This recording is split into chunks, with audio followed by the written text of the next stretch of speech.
皆さんこんにちは。カモネギ投資家カモーラで、今非常に眠たい中収録しているんですけれども、サムネイルにもありますように債務上限の問題がなかなか解決しないということで、皆さんにどうしてもお伝えしたい債務上限をテーマにした他のチャンネルの動画や記事、債務上限なんか過去幾度となくクリアしてきた問題だからへっちゃらだと無責任に言ったり、はたまた逆にやばいと何の根拠もなく売りを煽るようなインフルエンサーたくさんいますので、そういったものに踊らされないように、こちらの動画では債務上限のシナリオの可能性、そしてそれぞれどれくらいやばいのかというのを全シナリオですね、想定されるものまとめていきたいと思います。もうだいぶ期限も差し迫っていますし、合意も近いというような報道、ロイターなどで出ていますので、サクッと短い動画にしたいと思います。またカモーラで債務上限自体が合意できるできないの問題もありますけれども、それとは別にですね、マーケットでまだあまり織り込まれていないかもしれないと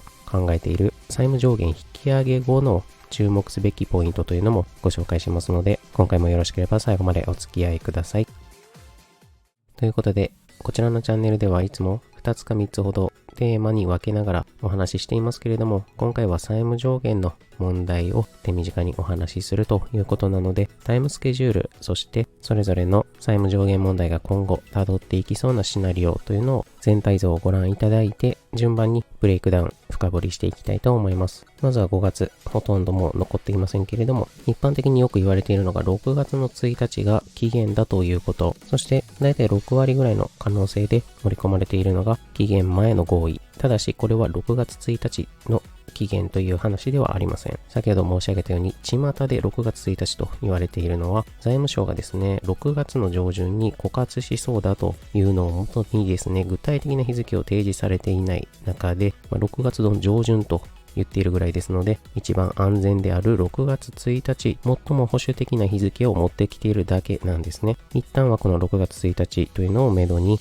与野党や上下院、議員たちは議論してきているわけです。ただですね、実際財務省の支払いのスケジュールなどを見ていくと、本当に枯渇しそうなカツカツになるタイミングというのは8日、9日あたりの支払いが集中するタイミングではないかと考えられています。最悪ここまでに法案が通ればいいということなので、その確率が 60% と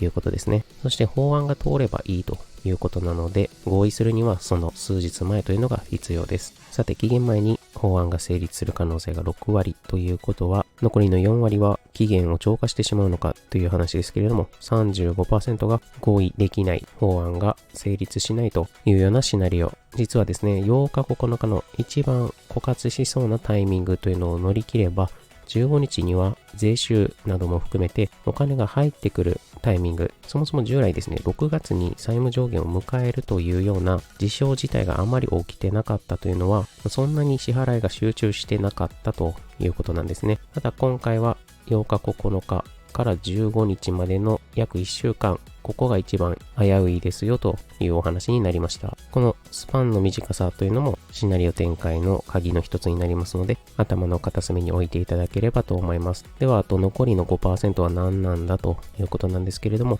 実はですね、このシナリオのそれぞれの可能性の色、60% が緑、35% が赤、そして 5% が青というのは、実はやばさを示しています。やばいというのは経済に対する悪影響及び株式相場に対するインパクトですね。この3つのそれぞれのシナリオをこの後ご説明していきたいと思います。まずは6割というのは期限前に合意する、そして法案が通過するというシナリオですけれども、緑ということなので経済に対するインパクトが大きくない、株もそこまで下がらないんじゃないかというわけですけれども、その中でもですね、半分ずつ3割ずつでそれぞれのシナリオが分かれます。一つ目、一番インパクトがない軽微なものだと考えられるのが月末までの合意ですね。従来6月1日が期限と見られていたので、そこまでにちゃんと合意するということで、一部の報道では下院の重鎮議員が26日の午後にでも合意できるんではないかとロイターなどで報じられています。このシナリオになれば最も好ましいわけですけれども、法案を成立させるためには下院、上院をそれぞれ通過させなければならない。そんな中で下院は5月26日から休会が予定されているので、この辺も含めると早めに合意してほしいところですね。そしてそのような時間的な余裕が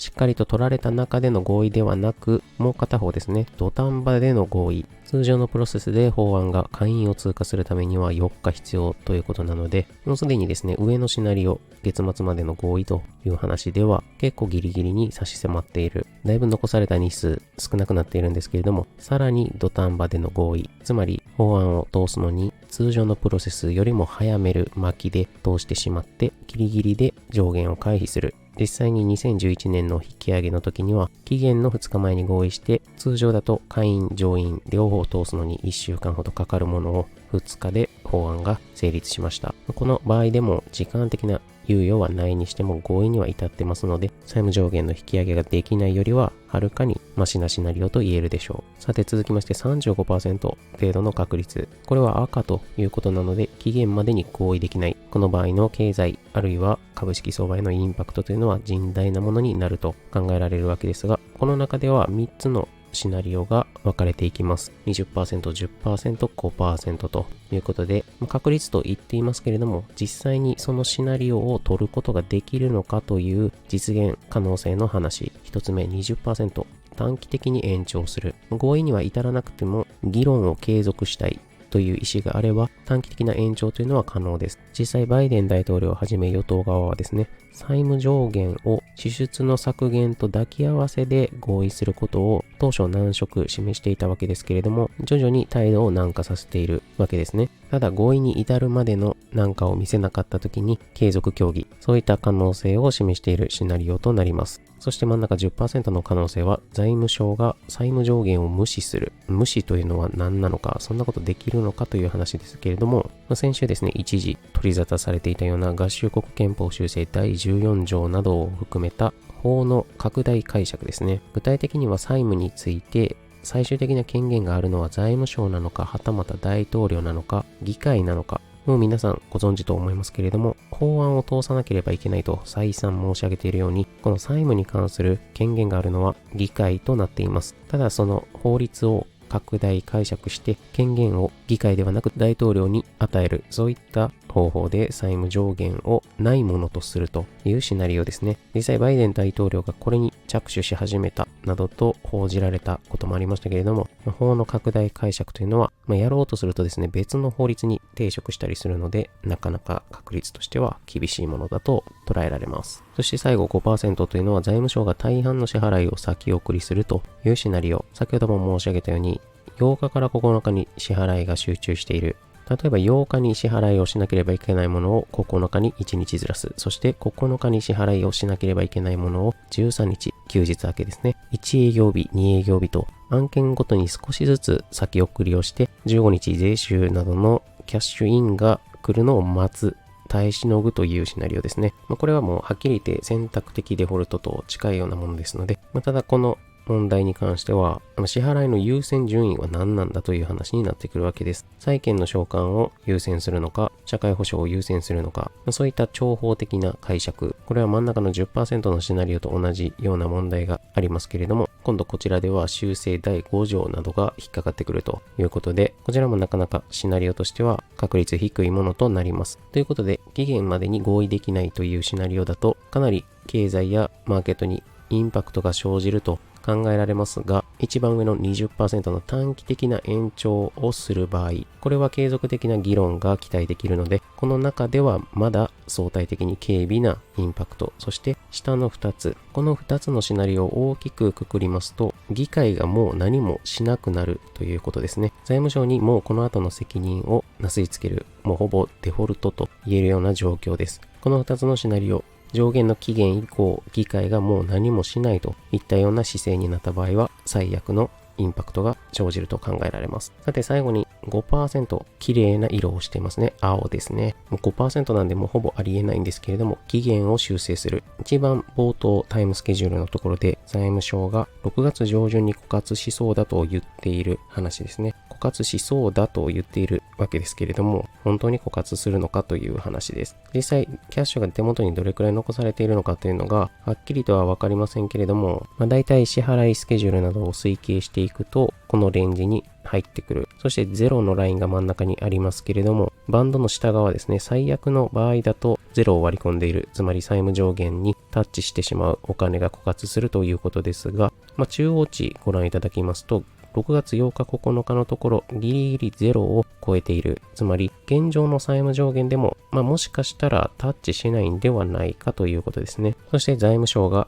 枯渇しそうな期限を当初6月上旬と言っていたものを、まだ全然大丈夫でしたと、夏以降、そういったところまで期限を修正してくる可能性ですね。これ青にしてますけれども、合意できなかった場合以降の話なので、インパクトは生じると考えられます。さて、それぞれ全てのシナリオを網羅していきましたけれども、だんだんと時間が経つにつれて、前の方にご紹介したシナリオというのはどんどん確率が減っていくわけです。ということで今後合意に至るまで、もしもつれた場合はご覧いただいた内容を頭に置いていただければ、どれくらい株が下がるのか、やばい話なのかというのがご理解いただけるかと思います。さて現状ですね、マーケットでどれくらい織り込まれているのか、債券の方、まずご覧いただきますと、利回りですね。T ビルという短期の米国債の利回りですけれども、償還日ごとにそれぞれの利回りを並べますと、もうすでにですね、5月30日償還の T ビルに関しては、利回りが 3.4% とかなり低い位置にあるのに対して、その翌日、6月1日、債務上限の期限を迎えて以降の償還日を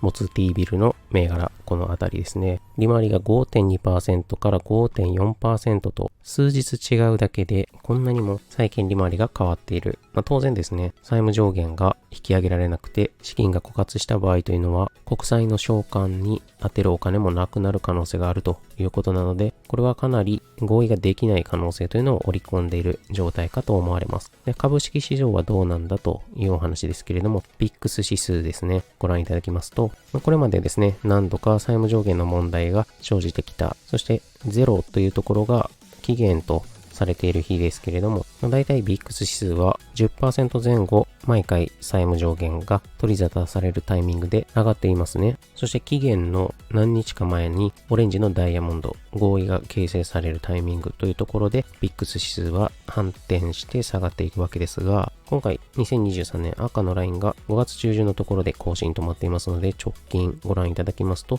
もともと16程度だった VIX 指数が20前後になっているということなので、すでに 20% ほど織り込まれているということですね。ただ VIX 指数が上がってマーケットで懸念が広がっている割には、あんまり株式指数自体が下がってきていないということは、実際その懸念しているイベントが生じた時にマグマが溜まっていて大きく下がりやすいということになりますので、少なくとも VIX 指数は反応してきているよ。ただその反応ほどの株式の下落というのはまだ見られてないよというような状況ですね。さて今回の動画の締めとして、債務上限の問題かなりセンシティブになっているわけですけれども、それと同じくですね、もう一つ注目していただきたいポイントがあります。この VIX 指数の推移、それぞれの債務上限問題の年ですね、2011、13、15、21と過去に4事例挙げていて、それぞれ全てで合意形成されていますが、この紺色の2011年のところですね、債務上限の問題が解決した後に VIX 指数が急上昇しているのがお分かりいただけると思います。つまり債務上限の問題を今このピンクのラインより前に我々いるわけですけれども、その後に2011年だけ大きくことが重大化したというわけです。さて12年前ですね、ちょうど一回り前ですけれども、まだこの時何が起きたか覚えている方も多いんではないでしょうか。こちらが2011年の S&P500 の推移ですけれども、この時はですね、一番高いところで1350超える水準でしたが、8月を境に急落している約 20% 近くの下落となっています。20% というと今日経平均3万円を超えてきたので、そこから6000円下がるということですね。24000まで戻るというような大きなイベントです。この時8月2日にですね、債務上限の引き上げ法案が成立したんですけれども、その後8月の5日にですね、米国債の長期格付けを AAA から AA プラスまで1段階引き下げたというイベントがありました。この時一番最初に格付けを下げたのはそれこそ S&P 社ですけれども、その格付けを下げた理由について非常に興味深い内容が含まれています。そもそも債務上限が引き上げられるか、それともデフォルトに陥るのかという議論の段階で、格付け自体は AAA ですけれども、見通しをネガティブに下げた、つまり懸念が生じているよという状態にしたわけですが、その最悪の事態が避けられた。通常であれば、そのネガティブウォッチングというのは解消されると考えられるわけですが、S&P 社が言うには、この債務上限引き上げに至るまでの議論、そしてアメリカが抱える債務問題について非常に事細かに把握することができ、債務問題の大きさを改めて認識したため、格付けを下げたと言っていたんですね。ということで今回の債務上限問題、だいぶ期限差し迫っている中で、可能性としてはやはりシナリオ、先ほどご覧いただいたように合意できる可能性という方が、期待値としては高いわけですが、一方で合意できなかった時のシナリオ、どういう対応をしてくるのか、およびもし合意できたとしてもこういった格付け機関の動き、あるいは発表というのも注意深く観察しておいた方がよろしいかもしれません。今回はデータ分析というよりマクロのお話ということで、だいぶ主観的な意見も含まれてしまっていたかもしれませんけれども、一つご参考にしていただけますと幸いです。最後までご覧いただきありがとうございました。また次回の動画でお会いしましょう。